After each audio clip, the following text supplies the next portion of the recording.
आसावा brothers commerce junior college, concept based education, जहां सपने सच होते हैं। Good morning friends, my self Gautam Jain. हम सब्जेक्ट देख रहे हैं book keeping and accountancy. Book keeping and accountancy में हमने एक कंसेप्ट स्टार्ट किया था, दैट इज बेसिक कंसेप्ट। आज हम बेसिक कंसेप्ट में नेक्स्ट कंसेप्ट देखने वाले हैं, वाउचर्स। तो लास्ट लेक्चर हमने देखा goodwill, depreciation, expenses, capital expenditure, revenue expenditure and deferred revenue expenditure. तो आज हम आगे के कंसेप्ट देखने वाले हैं। तो आज का कंसेप्ट है वाउचर्स। अब वाउचर्स का मतलब एग्जैक्टली क्या होता है? तो वाउचर्स का मतलब होता है documentary proof. Books of accounts में जब भी आप कोई भी ट्रांजैक्शंस रिकॉर्ड करते हैं, तो ट्रांजैक्शन को रिकॉर्ड करने के लिए आपके पास कुछ ना कुछ एविडेंस होना चाहिए, आपके पास कुछ ना कुछ प्रूफ होना चाहिए। और उसी प्रूफ या उसी एविडेंस के बेसिस पे आप बुक्स ऑफ अकाउंट्स में क्या कर सकते हो, कोई भी ट्रांजैक्शंस रिकॉर्ड कर सकते हो। तो बुक्स ऑफ अकाउंट्स में आपको कोई भी ट्रांजैक्शंस रिकॉर्ड करना है, तो उन ट्रांजैक्शन को रिकॉर्ड करने के लिए आपके पास कोई डॉक्यूमेंट्री एविडेंस होना चाहिए, कुछ ना कुछ प्रूफ होना चाहिए। उसी डॉक्यूमेंट्री एविडेंस को हम अकाउंटिंग लैंग्वेज में क्या कहते हैं, वाउचर। जैसे से फॉर एग्जांपल आप कॉलेज जाते हो, आपने सपोज कॉलेज में फीस पे किया, तो आपने कॉलेज को फीस पे किया है, तो इसका प्रूफ क्या है? तो कॉलेज वाले जब भी आप फीस देते हो, तो कॉलेज वाले आपको उसके अगेंस्ट में क्या देते हैं, रिसिप्ट। तो वो रिसिप्ट प्रूफ है कि आपने कॉलेज को क्या किया है, फीस दिया है। सेम वे आप कोई चीज परचेज करते हो, नो डाउट आपने ये चीज परचेज की है पैसा देके, तो सामने वाला पर्सन आपको उसके अगेंस्ट में क्या करता है, बिल देता है। सेम वे आप किसी से कोई पैसा लेते हो या देते हो, तो एट दैट टाइम आप सामने वाले से क्या करते हो, रिसिप्ट्स लेते हो या फिर रिसिप्ट्स देते हो। तो ये जो प्रूफ है documentary, that is called as vouchers. तो बिजनेस में जब भी आपको कोई भी ट्रांजैक्शन रिकॉर्ड करना है, जैसे से फॉर एग्जांपल मैंने लिखा ड्यूरिंग द ईयर मैंने 10 लाख रुपीस के गुड्स परचेज किए, तो ये 10 लाख रुपीस के जो गुड्स मैंने परचेज किए, इसका कुछ ना कुछ मेरे पास क्या होना चाहिए, एविडेंस होना चाहिए। तो मेरे पास जो परचेज बिल रहेंगे, वो परचेज बिल मुझे बताएंगे कि मैंने वो 10 लाख रुपीस का क्या किया है, परचेज किया। बट मैं बुक्स ऑफ अकाउंट्स में कोई ट्रांजैक्शन एंटर करता हूं और उसके अगेंस्ट में मेरे पास कोई डॉक्यूमेंट्री एविडेंस नहीं है, तो देन उस ट्रांजैक्शंस को मैं बुक्स ऑफ अकाउंट्स में रिकॉर्ड नहीं कर सकता। तो बुक्स ऑफ अकाउंट्स में आपको कोई भी एंट्री या कोई भी ट्रांजैक्शंस रिकॉर्ड करना है, तो उसके लिए आपके पास कुछ ना कुछ डॉक्यूमेंट्री एविडेंस होना जरूरी है। तो अब ये वाउचर्स जो होते हैं, इसमें क्या होता है? तो वाउचर्स में कंटेंट, वाउचर्स में लिखा जाता है कि डेट, पर्टिकुलर या फिर कॉम्पोनेंट पार्टी या फिर ऑथोरिटी पेमेंट, हमने किसको पेमेंट दिया है, तो ये सारा डिटेल रिकॉर्ड्स किसमें होता है, वाउचर्स में होता है। तो अब बिजनेस में जब भी बिजनेस के बुक्स ऑफ अकाउंट चेक किए जाते हैं, तो बुक्स ऑफ अकाउंट चेक करने के लिए हमें सबसे पहले किस चीज की रिक्वायरमेंट होती है, वाउचर्स की। विदाउट वाउचर हम हमारे बिजनेस का ऑडिटिंग नहीं कर सकते। आपको जब भी आपको आपके बिजनेस के बुक्स ऑफ अकाउंट चेक करने हैं, तो उसके लिए आपके पास क्या होना जरूरी है, वाउचर्स। विदाउट वाउचर्स आप आपके बिजनेस के बुक्स ऑफ अकाउंट चेक नहीं कर सकते। तो बुक्स ऑफ अकाउंट्स में कोई भी ट्रांजैक्शंस रिकॉर्ड करना है, तो उन ट्रांजैक्शंस को रिकॉर्ड करने के लिए हमारे पास कुछ ना कुछ एविडेंस होना चाहिए, कुछ ना कुछ प्रूफ होना चाहिए, और उसी एविडेंस को अकाउंटिंग लैंग्वेज में क्या कहेंगे, वाउचर्स। तो अब बिजनेस के पॉइंट ऑफ व्यू से बिजनेस में क्या क्या वाउचर्स है, cash memo, credit memo, receipt, cheque, debit note, credit note, ये सब डॉक्यूमेंट्री एविडेंस है जिनके बेसिस पे हम बुक्स ऑफ अकाउंट्स में ट्रांजैक्शंस रिकॉर्ड करते हैं। जब हम किसी से पैसा लेते हैं, तो हम उसको क्या देते हैं, रिसिप्ट। जब भी हम किसी को क्रेडिट बेसिस पे गुड्स बेचते हैं, तो हम बनाते हैं क्रेडिट मेमो। जब भी हम किसी को कैश में गुड्स बेचते हैं, तो हम बनाते हैं कैश मेमो। या फिर हम किसी से क्रेडिट में गुड्स परचेज करते हैं, तो सामने वाला पर्सन हमें क्या करेगा, जस्ट इनवर्ड इनवॉइस नंबर देगा। या फिर हम किसी को गुड्स बेचेंगे, तो दैट टाइम हम बनाएंगे आउटवर्ड इनवॉइस नंबर।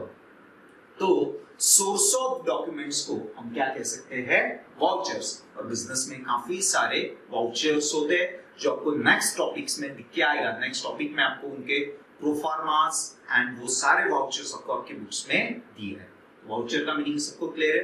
वाउचर्स का मतलब होता है डॉक्यूमेंट्री प्रूफ जिनके बेसिस पे आप बिजनेस की ट्रांजैक्शन बुक्स ऑफ अकाउंट्स में रिकॉर्ड करते हो। आपको जर्नल बुक्स में रिकॉर्ड करना है या फिर लेजर्स में या फिर एनी अदर कोई भी subsidiary books, purchase books, sales books, purchase return, sales return, तो कोई भी बुक्स में हमें कोई भी ट्रांजैक्शन रिकॉर्ड करना है तो उन ट्रांजैक्शंस के लिए हमारे पास कुछ ना कुछ डॉक्यूमेंट्री एविडेंस होना जरूरी है। और उन्हीं डॉक्यूमेंट्री एविडेंस को हम क्या कहते हैं, वाउचर्स। तो वाउचर्स क्लियर है सबको। तो अभी हम नेक्स्ट कंसेप्ट देखते हैं वाउचर्स के बाद।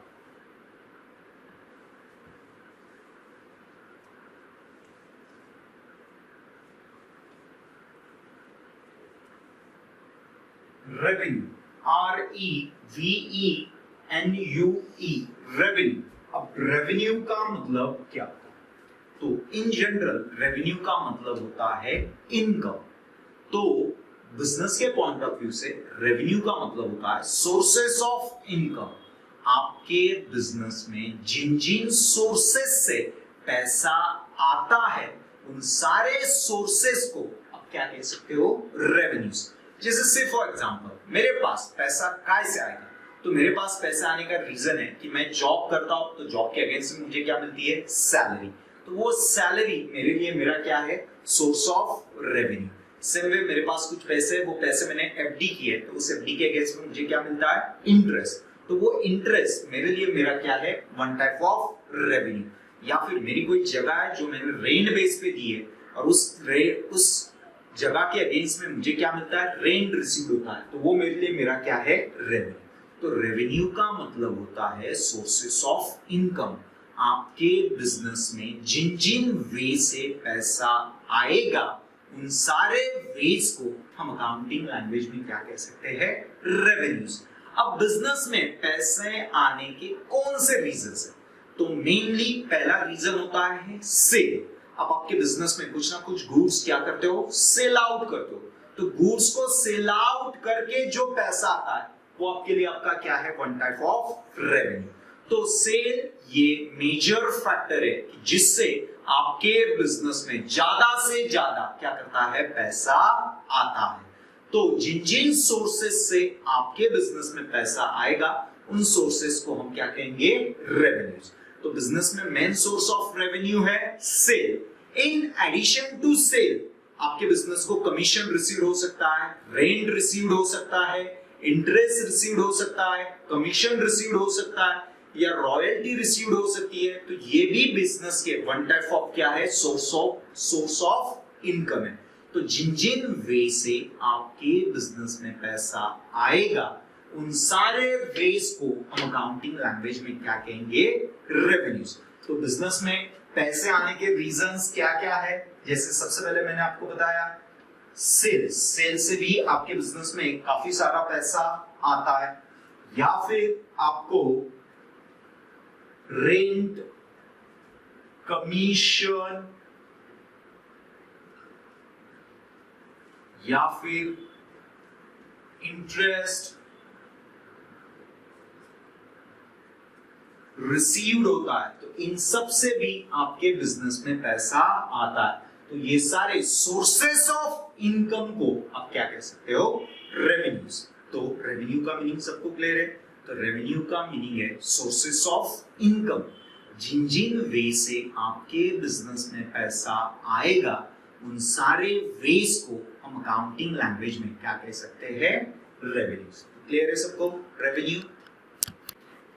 तो ये दोनों कंसेप्ट सबको क्लियर है। सबसे पहले हमने देखा वाउचर्स का मतलब होता है डॉक्यूमेंट्री प्रूफ्स कि जिनके बेसिस पे हम बिजनेस में या बुक्स ऑफ अकाउंट्स में ट्रांजैक्शंस रिकॉर्ड करते हैं। फिर हमने देखा रेवेन्यूज का मतलब होता है सोर्सेस ऑफ इनकम। जिन जिन वे से आपके बिजनेस में पैसा आएगा उन सारे वेज को हम अकाउंटिंग लैंग्वेज में क्या कहेंगे, रेवेन्यूज। तो अभी हम देखते हैं नेक्स्ट कंसेप्ट्स। तो हमारा नेक्स्ट कंसेप्ट है प्रॉफिट। प्रॉफिट, अब ये वर्ड्स हमने काफी बार सुना है। प्रॉफिट का मतलब होता है फायदा, या फिर प्रॉफिट का मतलब क्या होता है generally, in general language profit का मतलब होता है फायदा। अब how to find out profit, या हम प्रॉफिट को कैसे डिफाइन कर सकते हैं। नो डाउट हम जो भी कुछ बिजनेस रन कर रहे हैं, उस बिजनेस को रन करने के पीछे हमारा मेन इंटेंशन क्या है, to earn more and more profit. But हमें हमारा बिजनेस का प्रॉफिट कैसे समझ में आएगा, या फिर हमें प्रॉफिट हुआ है, लॉस हुआ है, या फिर हमारे बिजनेस की पोजीशंस क्या है, ये हमें कैसे समझ में आएगा। तो उसके लिए हम हमारे बिजनेस की क्या करते हैं, अकाउंटिंग, और with the help of accounting हमें हमारे बिजनेस का प्रॉफिट, लॉस या हमारे बिजनेस की फाइनेंशियल पोजीशंस क्या होती है पता चलती है। तो अब प्रॉफिट्स कैसे फाइंड आउट किया जाता है, तो प्रॉफिट्स को फाइंड आउट करने के लिए आपको दो चीजों की जरूरत है। एक टोटल एक्सपेंडिचर, आपके बिजनेस में जो भी कुछ खर्चे होंगे, that is called as total expenditure, और दूसरा टोटल इनकम। टोटल इनकम्स, आपको आपके बिजनेस का प्रॉफिट फाइंड आउट करना है तो आपको दो चीजों की रिक्वायरमेंट है, एक टोटल एक्सपेंडिचर और दूसरा टोटल इनकम। टोटल एक्सपेंडिचर का मतलब होता है थ्रू आउट द ईयर आपने आपके बिजनेस में जो भी कुछ पैसा खर्च किया, स्पेंड किया, उन सारे खर्चों की अमाउंट्स कितनी होती है वो आपको मालूम होना चाहिए। और दूसरा आपके पास टोटल इनकम, आपके बिजनेस में टोटल कितना पैसा आया। जब ये दो चीजें आपको अवेयर होगी तो आपको पता चलेगा कि आपके बिजनेस में आपको प्रॉफिट है या फिर लॉस। तो प्रॉफिट का मतलब होता है excess of income over expenditure. Excess of income over expenditure, जब कभी आपके बिजनेस में टोटल इनकम ज्यादा है, किस कंपैरिजन में, टोटल एक्सपेंडिचर के कंपैरिजन में, तो जो भी डिफरेंस रहेगा उस डिफरेंसेस को हम क्या कह सकते हैं, प्रॉफिट। जैसे से फॉर एग्जांपल आपके बिजनेस में आपको टोटल इनकम हुई 15 लाख रुपए, आपको ड्यूरिंग द ईयर आपके बिजनेस में टोटल इनकम कितने हुई, 15 लाख, और एज कंपैरेटिवली ये 15 लाख रुपीस इनकम अर्न करने के लिए आपने टोटल पैसा खर्च किया 13,50,000। 15 लाख रुपए की इनकम जनरेट करने के लिए आपने कितना खर्चा किया, 13,50,000। तो इसका मतलब यहां पे आपकी इनकम ज्यादा है एज कंपैरेटिवली टोटल एक्सपेंडिचर। तो दोनों के बीच का जो डिफरेंस रहेगा, इट मींस आपके बिजनेस को कितना प्रॉफिट हुआ है, 15 लाख माइनस 13,50,000, तो आपके बिजनेस का प्रॉफिट रहेगा 1,50,000। तो प्रॉफिट का मतलब होता है excess of income over expenditure. जब आपकी इनकम ज्यादा है आपके एक्सपेंडिचर से, तो जो भी डिफरेंस रहेगा उस डिफरेंस को हम क्या कहेंगे, प्रॉफिट्स। और जनरली हम बिजनेस जो भी करते हैं वो किस इंटेंशन से करते हैं, to earn more and more profit. Profit का मीनिंग सबको समझ में आया। तो प्रॉफिट का मतलब होता है excess of income over expenditure. जब आपके बिजनेस की टोटल इनकम ये आपके टोटल एक्सपेंडिचर से ज्यादा रहेगी, तो जो भी डिफरेंस आएगा उस डिफरेंस को हम क्या कहेंगे, प्रॉफिट। तो प्रॉफिट क्लियर है सबको। तो प्रॉफिट के लिए दो चीजें जरूरी है, total expenditure and total incomes. जब इनकम एक्सपेंसेस से ज्यादा है तो क्या रहेगा आपको, प्रॉफिट्स। तो क्लियर है सबको प्रॉफिट्स। अब हम देखते हैं नेक्स्ट कंसेप्ट्स। और जब भी आपके बिजनेस में प्रॉफिट होगा तो प्रॉफिट से ओनर का कैपिटल इंक्रीज होता है, क्योंकि ये प्रॉफिट बिजनेस किसे देता है? ओनर्स को। तो आपके बिजनेस में जो भी प्रॉफिट्स होगा वो प्रॉफिट्स किसे दिया जाएगा? ओनर को। तो प्रॉफिट से ओनर का कैपिटल क्या होगा? इंक्रीज होगा। तो क्लियर है सबको प्रॉफिट्स? अभी हम देखते हैं नेक्स्ट कंसेप्ट। प्रॉफिट्स के बाद लॉस।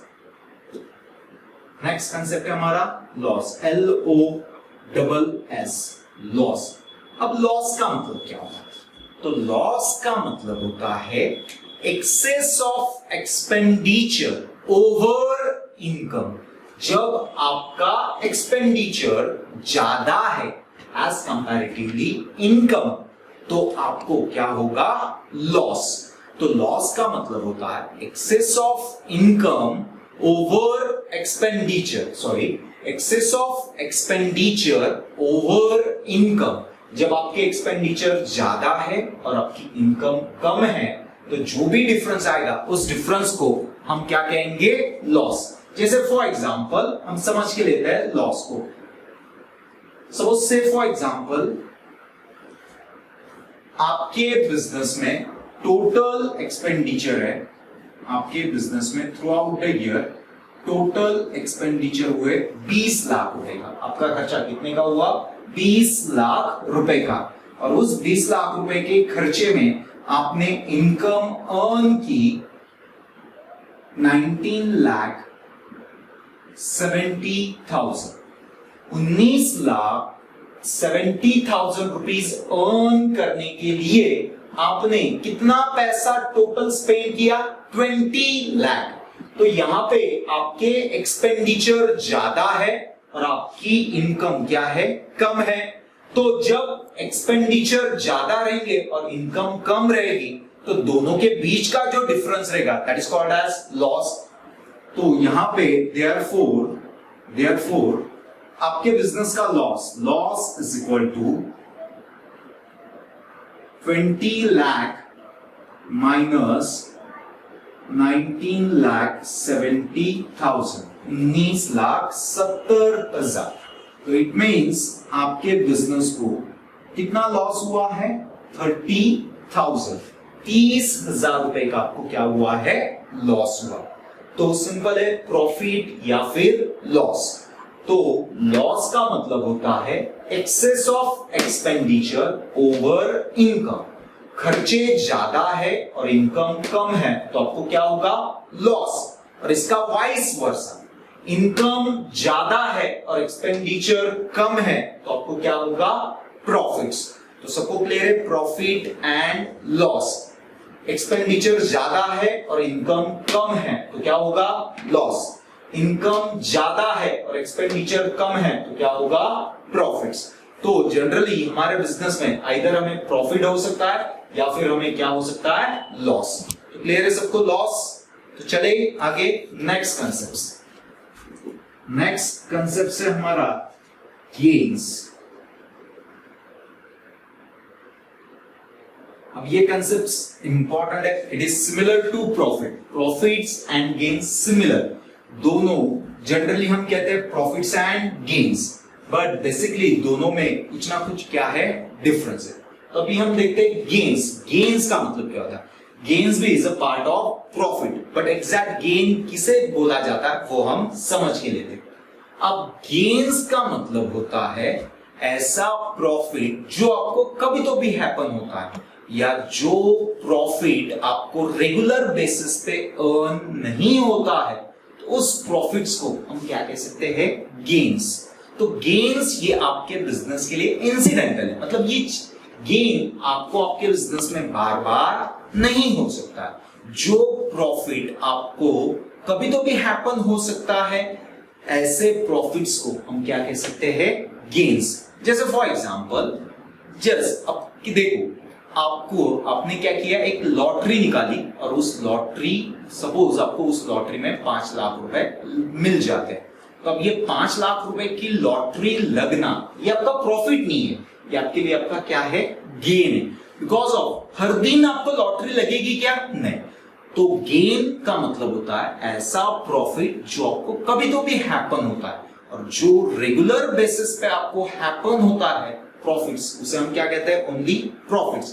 बट जो प्रॉफिट हमें इंसिडेंटल या फिर कभी तो भी मिलेगा, तो ऐसे प्रॉफिट्स को हम क्या कहेंगे? गेन्स। जैसे फॉर एग्जांपल आपकी शॉप है, आपके शॉप में आपका स्टेशनरी का शॉप है, और आपके स्टेशनरी के शॉप में आप मार्कर को सेल आउट कर दो, तो एक मार्कर आपको मिलता है 10 रुपए में, और जनरली ये 10 रुपए का मार्कर आप सेल आउट करते हो 15 रुपीज में। 10 रुपए का मार्कर आपको आता है, आप कितने में सेल आउट करते हो? 15 रुपए में। तो अब आपके जो मार्कर है, आपका जो मार्कर है, उस मार्कर का कॉस्ट प्राइस कितनी है? 10 रुपीज, और उसे आप सेल करते हो, दैट इज सेल प्राइस कितनी है? 15 रुपीज। तो 10 रुपए का मार्कर जब आप 15 रुपए में बेचते हो, तो पर मार्कर 5 रुपीज का आपको क्या होता है? प्रॉफिट्स। तो इट मींस जब भी आप मार्कर बेचोगे तो आपको कम से कम कितना प्रॉफिट होने वाला है? पर मार्कर 5 रुपए का आपको प्रॉफिट्स होने वाला है। पर सपोज से फॉर एग्जांपल जस्ट मार्कर की कॉस्ट आपकी 10 रुपए है, बट 10 रुपए का मार्कर आप किसी कस्टमर्स को 17 रुपीज में, 17 रुपए में सेल करते हो। आप 10 रुपए का मार्कर आप किसी कस्टमर को कितने में बेचते हो? 17 में। तो यहां पे टोटल आपको कितना प्रॉफिट हुआ है? That is 7। बट इस 7 रुपीज में से जो एडिशनल प्रॉफिट है, जो 2 रुपीज का एक्स्ट्रा जो प्रॉफिट है, वो आपके लिए आपका क्या है? गेन। और जो 5 रुपीज है वो आपके लिए आपका नॉर्मल क्या है? प्रॉफिट। क्योंकि एक मार्कर बेचते हो तो आपको जनरली कितना पैसा मिलता है? 5 रुपए। बट आपने उस कस्टमर को वो 15 रुपए का मार्कर कितने में बेचा? 17 में। तो यहाँ पे आपको एडिशनल 2 रुपीज का गेन हुआ। बट हर किसी को हम 17 रुपए में मार्कर सेल आउट कर सकते हैं क्या? नहीं। तो गेन का मतलब होता है ऐसा प्रॉफिट कि जो आपको कभी तो भी हैपन होता है, या जो प्रॉफिट्स आपके बिजनेस में आपको रेगुलर बेसिस पे अर्न नहीं होता है, तो उसे हम क्या कहते हैं? गेन्स। अब बिजनेस में गेन्स के एग्जांपल्स क्या है? जैसे बिजनेस कोई फिक्स असेट सेल आउट करता है, तो फिक्स असेट को सेल आउट करते समय बिजनेस को प्रॉफिट होता है, तो उस प्रॉफिट को हम क्या कह सकते हैं? गेन्स। बट बिजनेस अपने पास कुछ गुड्स होते हैं और उन गुड्स को बेचता है, तो गुड्स को बेचते समय उसको जो प्रॉफिट होता है, उस प्रॉफिट को हम गेन नहीं कह सकते, क्योंकि वो हमारी रेगुलर एक्टिविटी का पार्ट है। जब भी हम 10 रुपए का मार्कर 15 में बेचेंगे, तो हमें 5 रुपए का क्या होने वाला है? प्रॉफिट। बट आप आपकी बिजनेस की कोई फिक्स असेट सेल आउट करते हो, और उस फिक्स असेट को सेल आउट करते समय आपको कोई प्रॉफिट होता है, तो उस प्रॉफिट को आप क्या कह सकते हैं? गेन्स। या फिर आपके बिजनेस की असेट रीवैल्यूड होती है। जब भी बिजनेस में कोई भी चेंजेस होते हैं, मींस जब आप आपके बिजनेस में किसी पार्टनर को एडमिट करते हैं, या फिर आपके फर्म में से कोई पार्टनर रिटायर होता है, या फिर किसी की डेथ होती है, या फिर प्रॉफिट शेयरिंग रेशियो भी पार्टनर्स के चेंज होते हैं, तो इन दैट केस फर्म अपने असेट्स एंड लायबिलिटीज को रीवैल्यूड करता है। मींस वो अपने असेट्स के एट प्रेजेंट के वैल्यू जानने में इंटरेस्टेड होता है। और जब भी असेट्स रीवैल्यूड होती है, तो रीवैल्यूएशन में कुछ असेट्स के वैल्यू क्या हो जाते हैं? एप्रिसिएट हो जाते हैं, बढ़ जाते हैं। जैसे से फॉर एग्जांपल 10 साल पहले आपने आपके बिजनेस के लिए एक शॉप परचेस किया था, और उस शॉप की परचेस प्राइस थी 5 लाख रुपए। अब 10 साल बाद आप फिर से आपकी एसेट रीवैल्यूड कर रहे हो, तो जो शॉप अपने 5 लाख रुपए में 10 साल पहले ली थी, उसकी वैल्यू अब 5 लाख ही रहेगी क्या? नहीं, उसकी वैल्यू क्या हो जाएगी? बढ़ जाएगी। मे बी उसकी वैल्यू 7 लाख होगी, 10 लाख होगी, 15 लाख होगी। तो यहाँ पे आपकी एसेट्स की वैल्यू क्या हो रही है? एप्रिसिएट हो रही है। तो जो असेट में एप्रिसिएट हो रहा है, वो आपके लिए आपका क्या है? गेन। तो प्रॉफिट एंड गेन में बेसिकली डिफरेंस है। गेन का मतलब होता है वो प्रॉफिट जो आपको रेगुलर बेसिस पे अर्न नहीं होता है, या जो प्रॉफिट आपको कभी तो भी मिलता है, ऐसे प्रॉफिट्स को हम क्या कह सकते हैं, गेन्स। एंड रेगुलर बेसिस पे हमें जो कुछ इनकम्स होगी, उन इनकम्स को हम क्या कह सकते हैं, प्रॉफिट्स। तो सबको क्लियर है?